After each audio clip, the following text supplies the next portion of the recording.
Good morning, class. At the end of chapter 6 yesterday, we learned that Jane is trying to make friends with this older girl named Helen Burns. And whereas Jane is the kind of person, like many of us, who, if you are mean to her, then she's going to try to get back and be mean to you or try to correct your behavior by giving you just treatment. Helen's is the opposite. Helen's is like that high-level Christian that completely is bought in on the ways of Jesus' teachings, that if somebody hurts you, then you forgive them immediately and you bless them and you have no ill will. You just think of how maybe it can make you a better person, or how your reward comes later in life or afterlife. And Jane is having a hard time wrapping her brain around this philosophy. Let's see what goes on in chapter 7 today. All right. My first quarter at Lowood seemed an age, and not the golden age either. It comprised an irksome struggle with difficulties in habituating myself to new rules and unwanted tasks. The fear of failure in these points harassed me worse than the physical hardships of my lot, though these were no trifles. During January, February, and part of March, the deep snows, and, after their melting, the most impalpable roads, prevented our stirring beyond the garden walls, except to go to church. But within these limits we had to pass an hour every day in the open air. Our clothing was insufficient to protect us from the severe cold. We had no boots. The snow got into our shoes and melted there.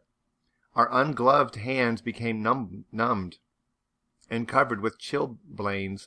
When's the last time you had a chilblain? As were our feet.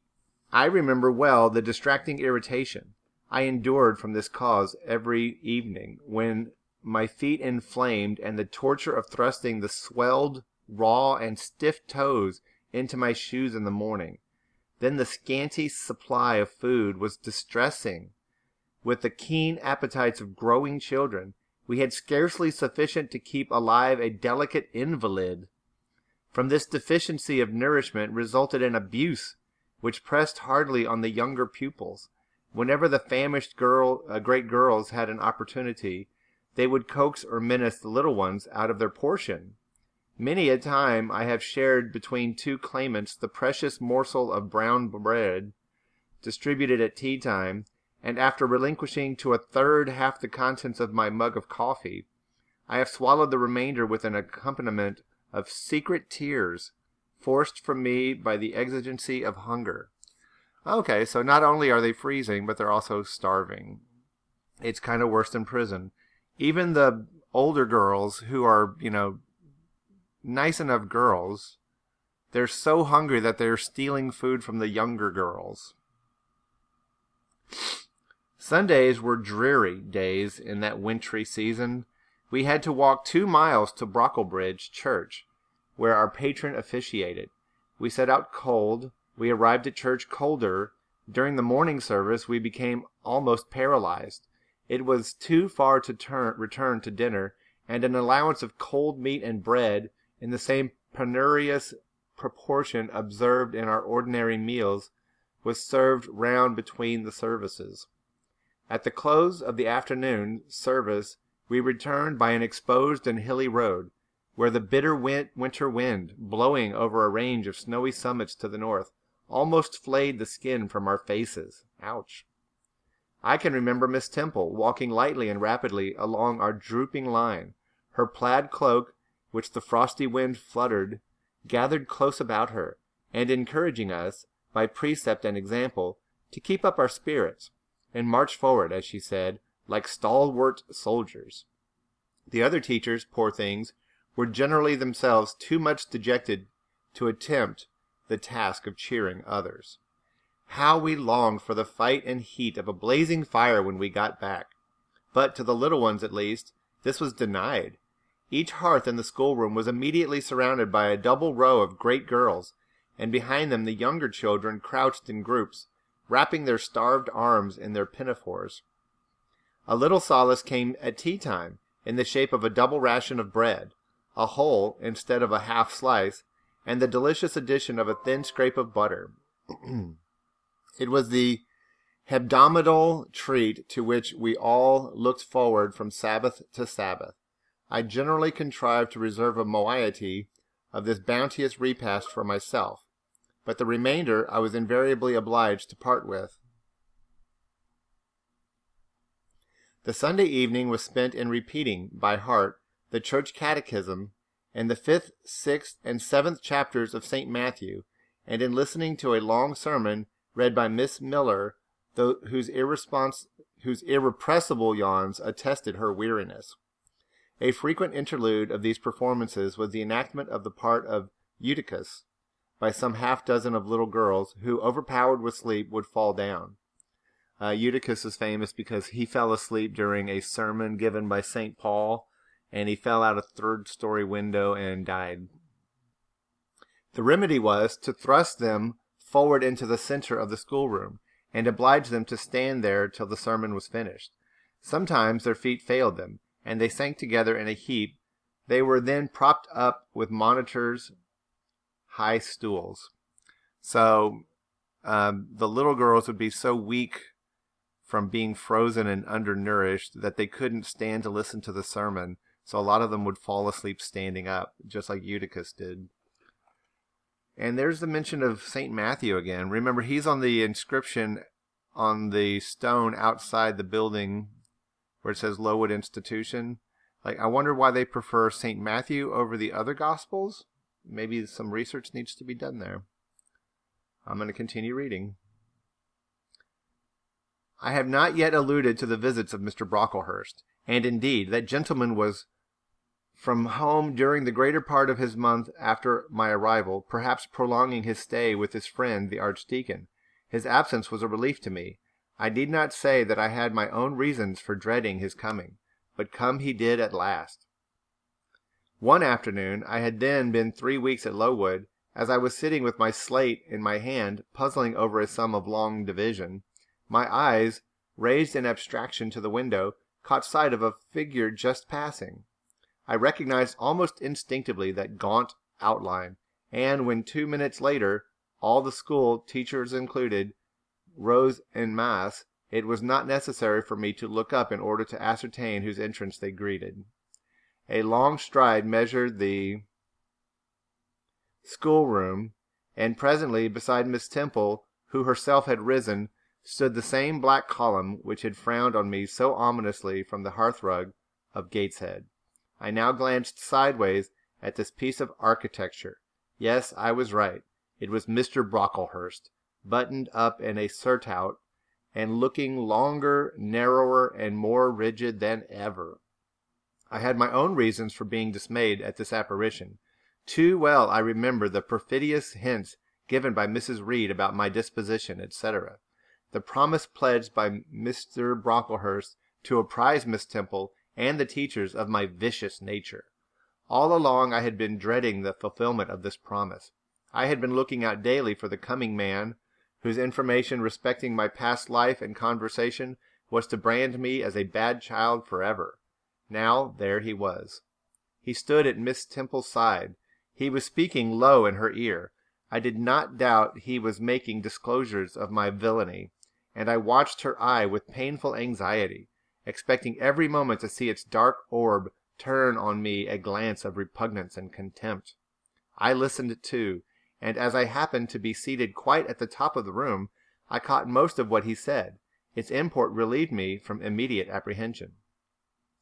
I suppose, Miss Temple, the thread I bought at Lowton will do? It struck me that it would be just of the equality for the calico chemises, and I sorted the needles to match. You may tell Miss Smith that I forgot to make a memorandum of the darning needles, but she shall have some papers sent in next week, and she is not, on my account, to give out more than one at a time to each pupil. If they have more, they are apt to be careless and lose them. And oh, ma'am, I wish the woolen stockings were better looked to. When I was here last, I went into kitchen garden, and examined the clothes drying on the line. There was a quantity of black hose in a very bad state of repair. From the size of the holes in them, I was sure they had not been well mended from time to time. He paused. "Your directions shall be attended to, sir," said Miss Temple.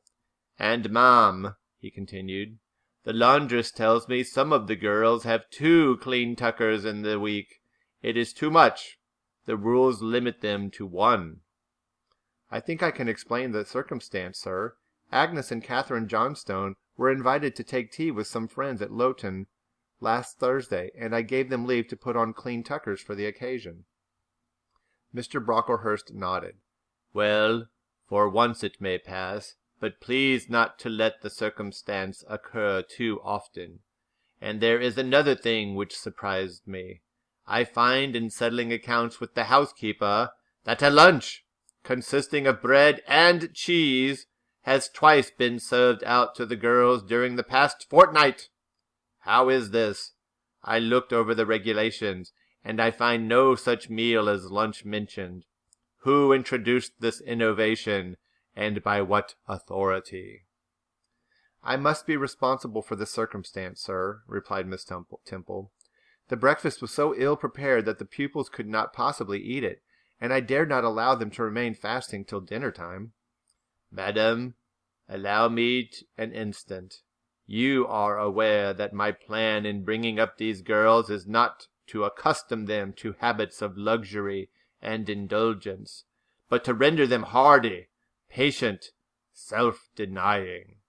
Should any little accidental disappointment of the appetite occur, such as the spoiling of a meal, the under or the overdressing of a dish, the incident ought not to be neutralized by replacing with something more delicate the comfort lost, thus pampering the body and obviating the aim of this institution. It ought to be improved to the spiritual edification of the pupils, by encouraging them to evince fortitude under temporary privation. A brief address on those occasions would not be mistimed, wherein a judicious instructor would take the opportunity of referring to the sufferings of the primitive Christians, to the torments of martyrs, to the exhortations of our blessed Lord himself, calling upon his disciples to take up their cross and follow him, to his warning that man shall not live by bread alone, but by every word that proceedeth out of the mouth of God, to his divine consolations. If ye suffer hunger or thirst for my sake, happy are ye. O madam, when you put bread and cheese instead of burnt porridge into these little children's mouths, you may indeed feed their vile bodies, but you little think of how you starve their immortal souls." Mr. Brocklehurst again paused, perhaps overcome by his feelings. Miss Temple had looked down when he first began to speak to her, but she now gazed straight before her, and her face, naturally pale as marble, appeared to be assuming also the coldness and fixity of that material, especially her mouth, closed as if it would have required a sculptor's chisel to open it, and her brow settled gradually into petrified severity. Meantime, Mr. Brocklehurst, standing on the hearth while his hands behind his back majestically surveyed the whole school, suddenly his eye gave a blink, as if it had met something that either dazzled or shocked its pupil. Turning, he said in more rapid accents than he had hitherto used, Miss Temple, what is that girl with curled hair? Red hair, ma'am? Curled all over?" And extending his cane, he pointed to the awful object, his hand shaking as he did so. "It was Julia Severn," replied Miss Temple very quietly. "Julia Severn, ma'am. And why has she or any other curled hair? Why, in defiance of every precept and principle of this house, does she conform to the world so openly, here in an evangelical charitable establishment, as to wear her hair one mass of curls?" "Julia's hair curls naturally," returned Miss Temple, still more quietly. "Naturally, yes, but we are not to conform to nature. I wish these girls to be the children of grace. And why that abundance? I have again and again intimated that I desire the hair to be arranged closely, modestly, plainly. Miss Temple, that girl's hair must be cut off entirely. I will send a barber tomorrow, and I see others who have far too much of this excrescence. That tall girl, tell her to turn around. Tell all the first form to rise up and direct their faces to the wall. Miss Temple passed her handkerchief over her lips, as if to smooth away the involuntary smile that curled them. She gave the order, however, and when the first class could take in what was required of them, they obeyed. Leaning a little back on my bench, I could see the looks and grimaces with which they commented on this maneuver. It was a pity Mr. Brocklehurst could not see them too. He would perhaps have felt that, whatever he might do with the outside of the cup and platter, the inside was further beyond his interference than he imagined. He scrutinized the reverse of these living metals some 5 minutes, then pronounced sentence. These words fell like the knell of doom. All those top knots must be cut off. Miss Temple seemed to remonstrate. Madam, he pursued, I have a master to serve whose kingdom is not of this world. My mission is to mortify these girls, the lusts of the flesh, to teach them to clothe themselves with shamefacedness and sobriety, not with braided hair and costly apparel. And each of the young persons before us has a string of hair twisted in plaits, which vanity itself might have woven. These, I repeat, must be cut off. Think of the time wasted of... Mr. Brocklehurst was here uninterrupted. 3 other visitors, ladies, now entered the room. They ought to have come a little sooner to have heard his lecture on dress, for they were splendidly attired in velvet, silk, and furs. The 2 younger of the trio, fine girls of 16 and 17, had gray beaver hats, then in fashion, shaded with ostrich plumes, and from under the brim of this graceful headdress fell a profusion of light tresses, elaborately curled. The elder lady was enveloped in a costly velvet shawl trimmed with ermine, and she wore a false front of French curls. The hypocrisy isn't even subtle there. These ladies were deferentially received by Miss Temple as Mrs. and Mrs. Brocklehurst, and conducted the seats of honor at the top of the room. It seems they had come in the carriage with their reverend relative, and had been conducting a rummaging scrutiny of the room upstairs, while he transacted business with the housekeeper, questioned the laundress, and lectured the superintendent. They now proceeded to address divers remarks and reproofs to Miss Smith, who was charged with the care of the linen and the inspection of the dormitories, but I had no time to listen to what they said. Other matters called off and enchanted my attention. Hitherto, while gathering up the discourse of Mr. Brocklehurst and Miss Temple, I had not, at the same time, neglected precautions to secure my personal safety, which I thought would be effected, if I could only elude observation. To this end, I had sat well back on the form, and while seeming to be busy with my sum, had held my slate in such a manner as to conceal my face. I might have escaped notice, had not my treacherous slate somehow happened to slip from my hand, and falling with an obtrusive crash, directly drawn every eye upon me. I knew it was all over now, and as I stooped to pick up the 2 fragments of slate, I rallied my forces for the worst. It came.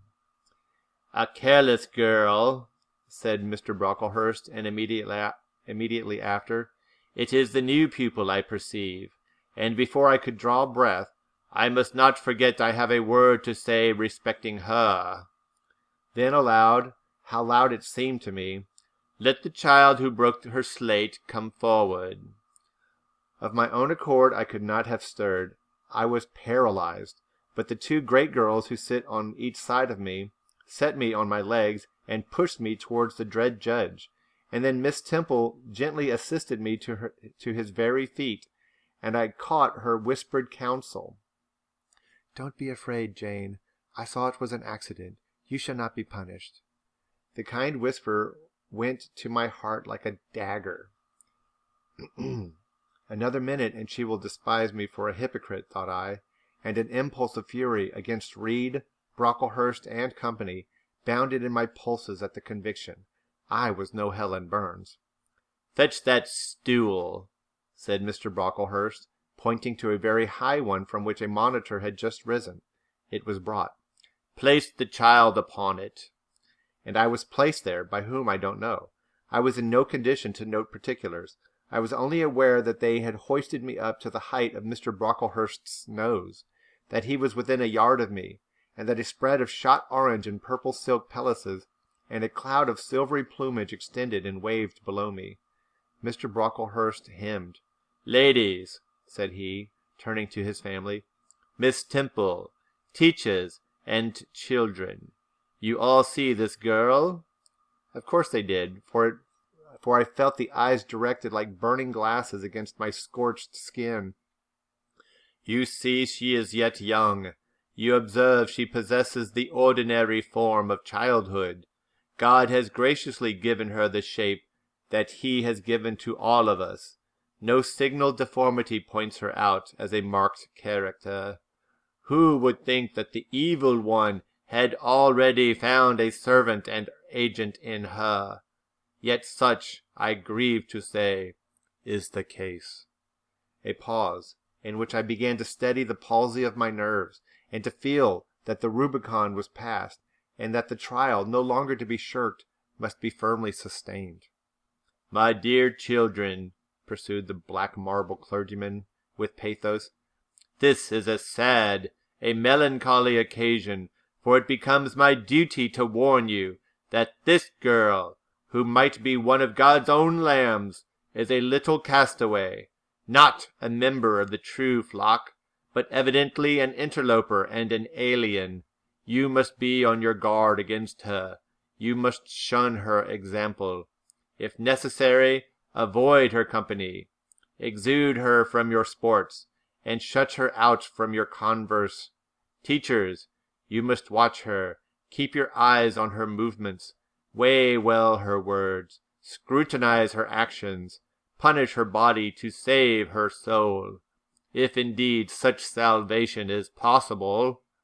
For, my tongue falters while I tell it, this girl, this child, the native of a Christian land, worse than many a little heathen who says its prayers to Brahma and kneels before Juggernaut, this girl is a liar.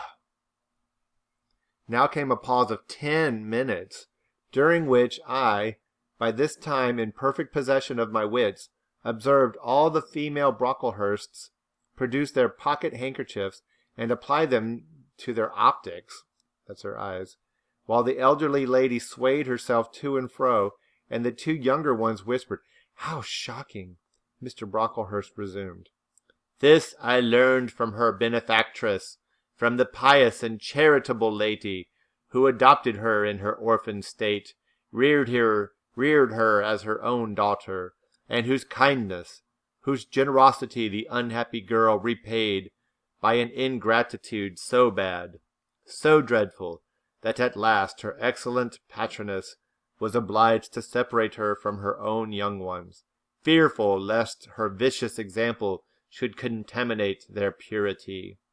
She has sent her here to be healed, even as the Jews of old sent their diseased to the troubled pool of Bethesda. And teachers, superintendent, I beg of you not to allow the waters to stagnate round her." With this sublime conclusion, Mr. Brocklehurst adjusted the top button of his surtout, muttered something to his family, who rose, bowed to Miss Temple, and then all the great people sailed in state from the room. Turning at the door, my judge said, "Let her stand half an hour longer on that stool, and let no one speak to her during the remainder of the day." There was I, then mounted aloft, I who had said I could not bear the shame of standing on my natural feet in the middle of the room, was now exposed to general view on a pedestal of infamy. What my sensations were no language can describe, but just as they all rose, stifling my breath and constricting my throat, A girl came up and passed me, in passing. She lifted her eyes. What a strange light inspired them! What an extraordinary sensation that ray sent through me! How the new feeling bore me up! It was as if a martyr, a hero, had passed a slave or victim and imparted strength in the transit. I mastered the rising hysteria, lifted up my head, and took a firm stand on the stool. Helen Burns asked some slight question about her work of Miss Smith, was chidden for her triviality on the inquiry, returned to her place, and smiled at me as she again went by. What a smile! I remember it now, and I know that it was the effluence of fine intellect, a true courage. It lit up her marked lineaments, her thin face, her sunken gray eye, like a reflection from the aspect of an angel. Yet at that moment Helen Burns wore on her arm the untidy badge. Scarcely an hour ago I had heard her condemned by Miss Scatcherd to a dinner of bread and water on the morrow because she had blotted an exercise in copying it out. Such is the imperfect nature of man. Such spots are there on the disk of the clearest planet, and eyes like Miss Scatcherd's can only let those minute defects, and are blind to the full brightness of the orb. Chapter 8. Ere the half-hour ended, 5 o'clock struck. School was dismissed, and all were gone into the refectory to tea. I now ventured to descend. It was deep dusk. I retired into a corner and sat down on the floor. The spell by which I had been so far supported began to dissolve. Reaction took place, and soon, so overwhelming was the grief that seized me, I sank prostrate with my face to the ground. Now I wept. Helen Burns was not here. Nothing sustained me. Left to myself, I abandoned myself, and my tears watered the boards. I had meant to be so good, and to do so much at Lowood, to make so many friends, to earn respect and win affection. Already I had made visible progress. That very morning I had reached the head of my class.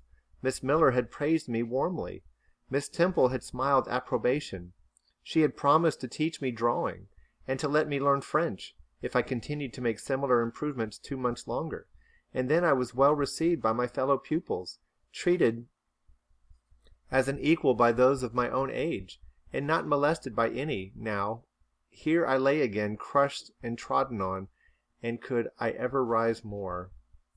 Never, I thought, and ardently I wished to die. While sobbing out this wish in broken accents, someone approached. I started up. Again Helen Burns was near me. The fading fires just showed her coming up the long, vacant room. She brought my coffee and bread. "Come, eat something," she said, but I put both away from me, feeling as if a drop or a crumb would have choked me in my present condition. Helen regarded me, probably with surprise. I could not now abate my agitation. Though I tried hard, I continued to weep aloud. She sat down on the ground near me, embraced her knees with her arms, and rested her head upon them. In that attitude she remained silent as an Indian. I was the first who spoke. "Helen, why do you stay with a girl whom everybody believes to be a liar?" "Everybody, Jane? Why, there are only 80 people who have heard you called so, and the world contains hundreds of millions." "But what have I to do with millions? The 80, I know, despise me." "Jane, you are mistaken. Probably not one in the school either despises or dislikes you. Many, I am sure, pity you much." "How can they pity me after what Mr. Brocklehurst has said?" "Mr. Brocklehurst is not a god, nor is he even a great and admired man. He is little liked here. He never took steps to make himself liked. Had he treated you as an especial favorite, you would have found enemies. Declared or covert, all around you, as it is, the greater number would offer you sympathy if they dared. Teachers and pupils may look coldly on you for a day or two, but friendly feelings are concealed in their hearts, and if you persevere in doing well, these feelings will ere long appear so much the more evidently for their temporary suppression. Besides, Jane," she paused. "Well, Helen?" said I, putting my hand into hers. She chafed my fingers gently to warm them, and went on.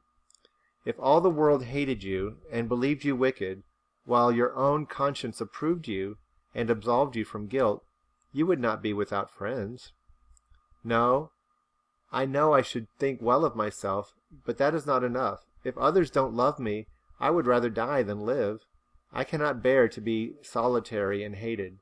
Helen, look here.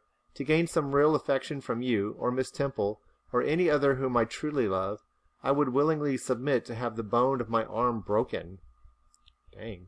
Or to let a bull toss me, or to stand behind a kicking horse and let it dash its hoof at my chest.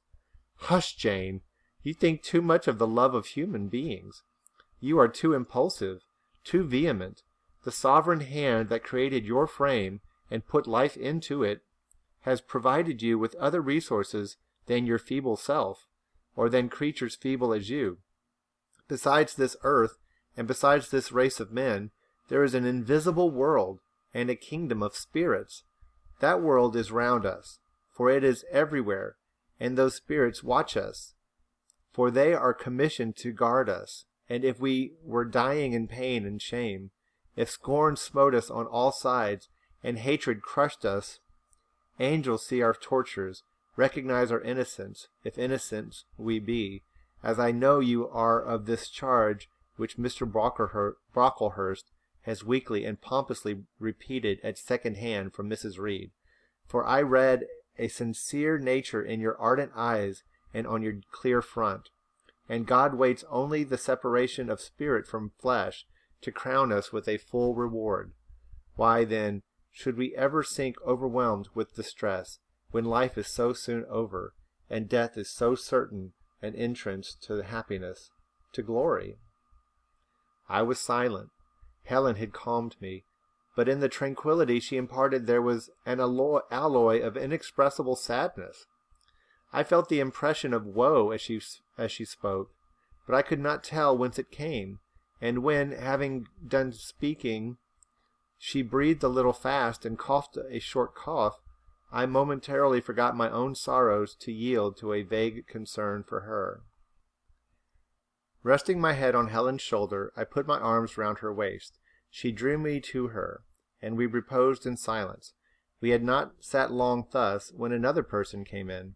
Some heavy clouds, swept from the sky by a rising wind, had left the moon bare, and her light, streaming in through a window near, shone full both on us and on the approaching figure, which we at once recognized as Miss Temple.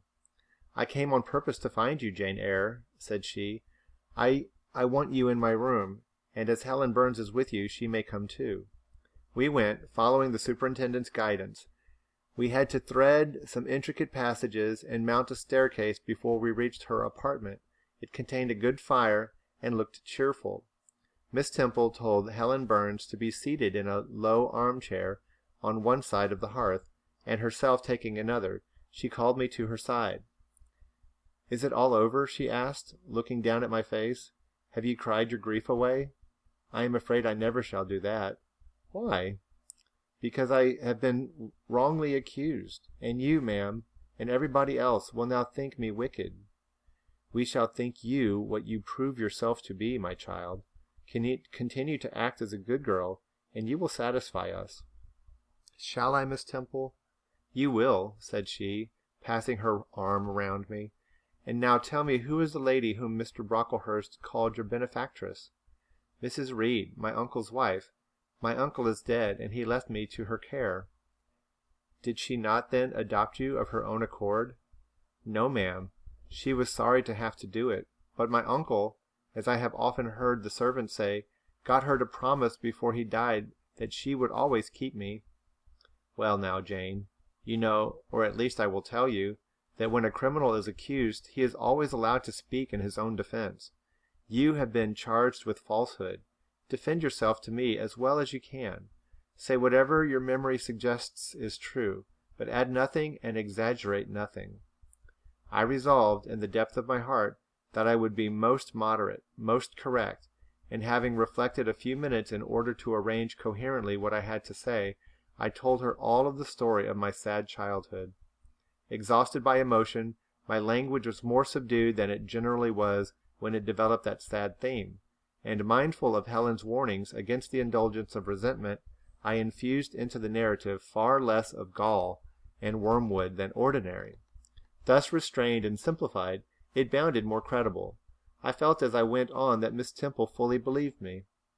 In the course of the tale I had mentioned, Mr. Lloyd was having come to see me after the fit, for I never forgot the, to me, frightful episode of the Red Room, in detailing which my excitement was sure, in some degree, to break bounds, for nothing could soften in my recollection the spasm of agony which clutched my heart when Mrs. Reed spurned my wild supplication for pardon, and locked me a second time in the dark and haunted chamber.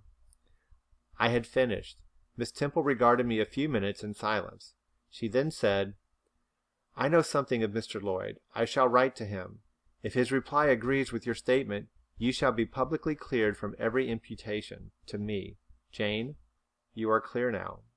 She kissed me, and still keeping me at her side, where I was well contented to stand, for I derived a child's pleasure from the contemplation of her face, her dress, her one or two ornaments, her white forehead, her clustered and shining curls, and beaming dark eyes, she proceeded to address Helen Burns. "How are you tonight, Helen? Have you coughed much today?" "Not quite so much, I think, ma'am." "And the pain in your chest?" "It is a little better." Miss Temple got up, took her hand and examined her pulse. Then she returned to her own seat. As she resumed it, I heard her sigh low. She was pensive a few minutes. Then rousing herself, she said cheerfully, "But you two are my visitors tonight. I must treat you as such." She rang her bell. "Barbara," she said to the servant who answered it, "I have not yet had tea. Bring the tray and place cups for these two young ladies." And a tray was soon brought. How pretty to my eyes did the china cups and the bright teapot look, placed on the little round table near the fire. How fragrant was the steam of the beverage and the scent of the toast, of which, however, I, to my dismay, and I was beginning to be hungry, discerned only a very small portion. Miss Temple discerned it too. "Barbara," said she, "can you not bring a little more bread and butter? There is not enough for 3. Barbara went out. She returned soon. "Madam, Mrs. Harden says she has sent up the usual quantity." Mrs. Harden, be it observed, was the housekeeper, a woman after Mr. Brocklehurst's own heart, made up of equal parts of whalebone and iron. "Oh, very well," returned Miss Temple. "We must make do it, Barbara, I suppose." And as the girl withdrew, she added, smiling, "Fortunately, I have it in my power to supply deficiencies for this once."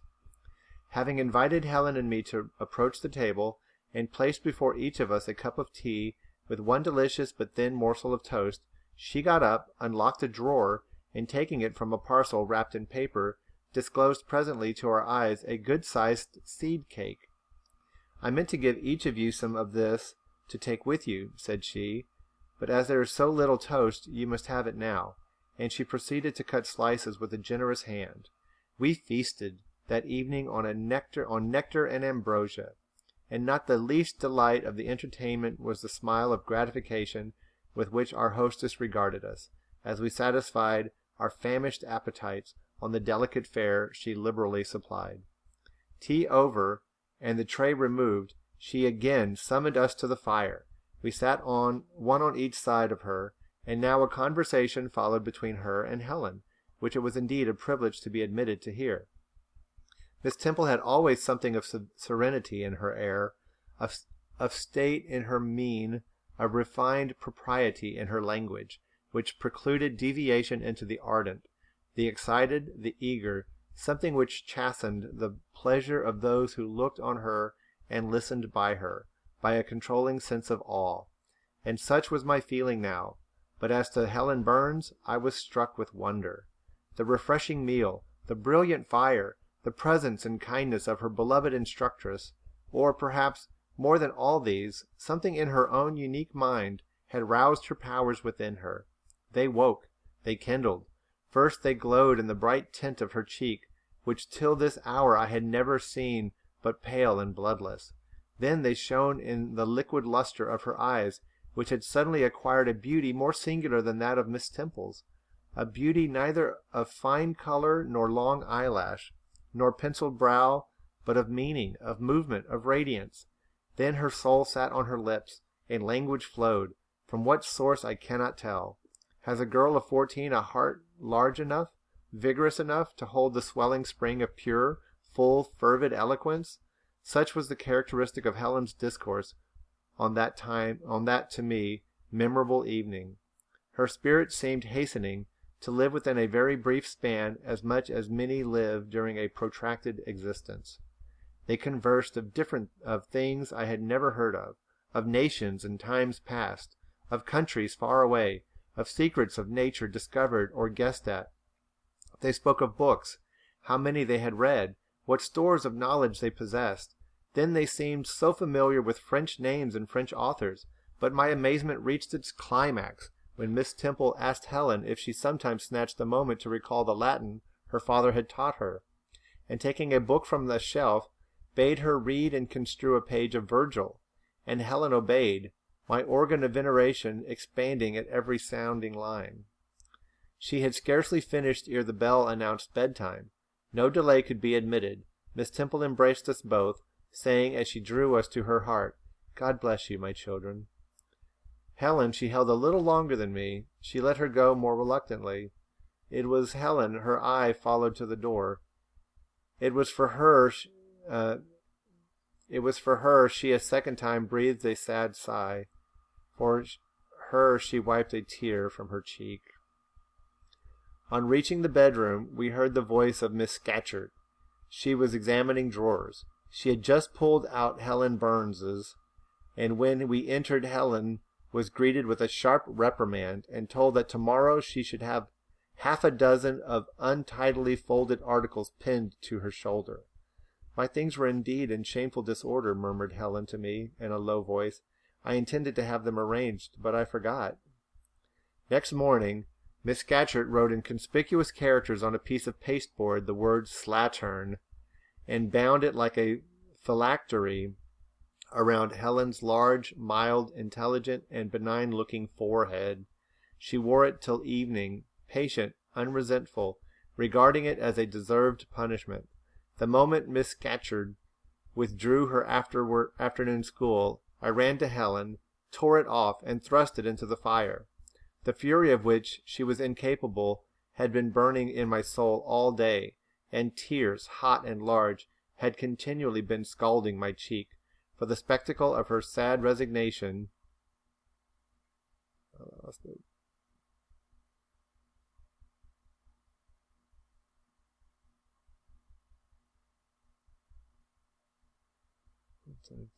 lost my place.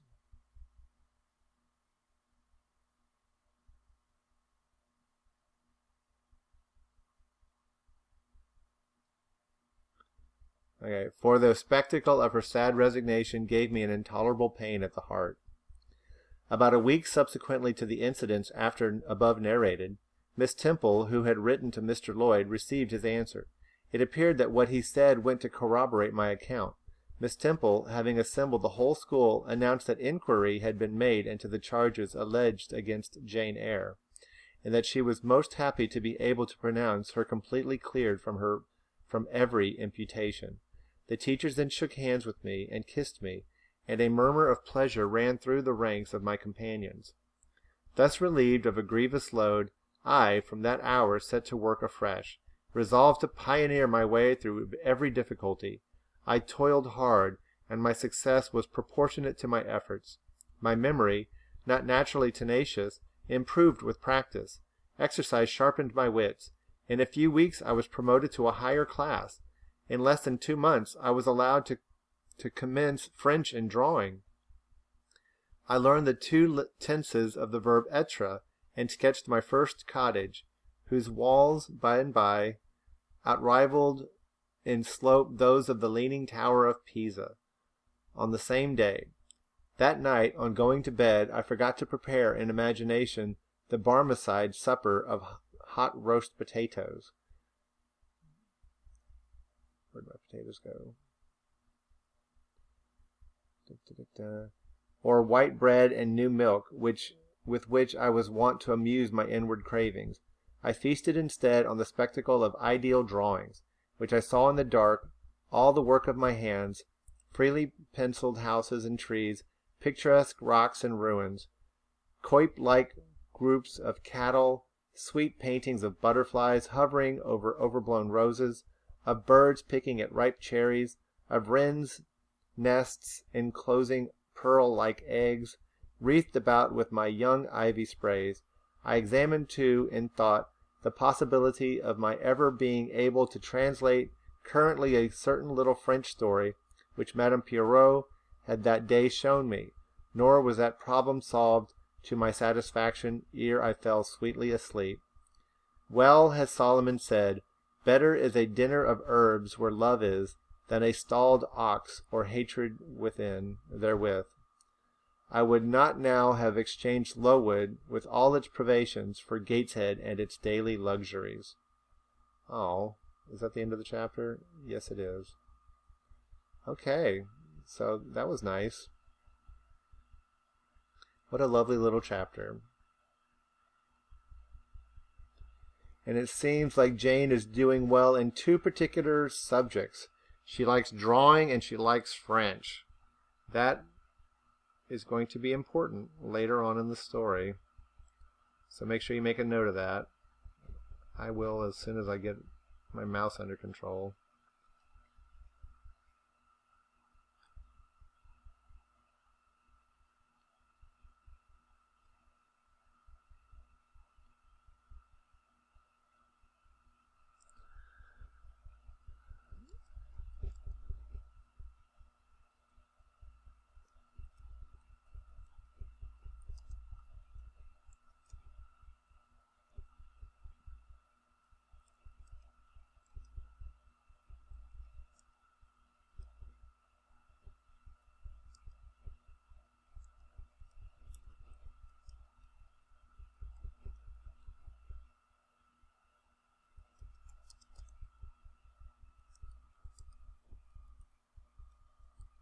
All right, those of you who like art and foreign languages, you're going to like Jane Eyre because she excels in both. All right, that's the end of the chapter, and so we are done reading for the week. We have Good Friday off. If you want to read ahead, that's fine with me, but on Monday we'll start chapter 9 and 10. Thank you for your attention, and have a great weekend.